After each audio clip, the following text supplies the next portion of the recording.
ও আমাকে ভালোবাসে খানতে পেলে নিয়েছে, আমাকে ভালোবাসে নিয়েছে। এখন ছেলে আমাকে থুই বেড়ে চলে গেছে, তালা মালা মেয়ের ঘরে থুই আমাকে চলে গেছে। এখানে আমাকে বিয়ে করবে তাই নিয়েছে।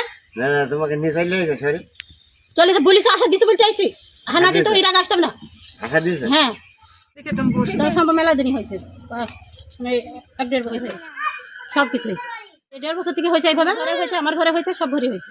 ও আমাকে ডেকে নিয়েছে ঘরে। আমি ওর সাথে বিকেল থাকবো, আমাকে যে একটু মিল কল করে দেন আপনারা। আমার স্বামী তো আমাকে নেবে না, তার ছেলে আমাকে আগে আশা দিয়েছে, বলতে ভালোবাসা সে সারা জীবন আমাকে দেখবেই করবে, ছেলে মেয়ে সংসার দায়িত্ব নেবে। খালি আপনারা মিলতাল করে দিচ্ছেন, আমি কি করবেন আপনারা দেখেন। সে ছেলে মেয়ের দায়িত্ব সে নেবে, বলিছে যে সারা জীবন স্বামী থাকলে আমি তোমাকে আমি ভালোবাসবো, এইভাবেই রেখে যাবো। সে আশা দিছে আমাকে, তাহলে এখন তার বিচার করতে হবে আপনারা। সংসার আছে তাই তোমাকে সেই আমাকেই বলো ভাই, পাড়ার আরো লোক আছে আশা দিছে, আর এখন আশা নাই, বাড়ি গেলে হবে না। বললাম তোমাকে নিষেধ করার পরে জানতো।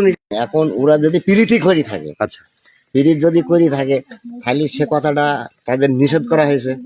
যখন ধরো খারাপ লেগেছে ওকেও নিষেধ করেছে, ছেলেকেও নিষেধ করা হয়েছে। আচ্ছা পুনরায় যখন তাকে নিষেধ করার পর যদি আমার ছেলে ধরো যাকে যদি বলে যে তুমি আমার সাথে আইসো, আচ্ছা সেখানে বললাম যে তুমি তাহলে একটা কথা বলতে পারলে না, কিংবা তোমার স্বামীকেও বলতে চাইছি না যে তোমার ভাই এরকম আমাকে কথা বলছি নিষেধ করার পর, কিংবা জানতো তাহলে আমাকে বলতে যে মেজাম্মা শরীফকে দেখে নিষেধ করার পরও শরীফের কথা বলছি। তাহলে আমরা বাপ বিটা ধরি তাকে চড়াইতে হোক আর যা করে হোক যেভাবে হোক মীমাংসাটা করে ফেলতাম, কিন্তু সে কথা না বলি এখন ওকে মাছ ধর করেছে সেরকম জোর করে এসে ঘরে বসে এসে বলছি তোমার ছেলেকে দাম বিকে। তাহলে আমি বললাম যে তাহলে ঠিক আছে, তুই পিরিত যদি করি থাকিস তাহলে তোর সংসারের দরকার, তুই আমার ছেলেকে নিয়ে চলে যাবি।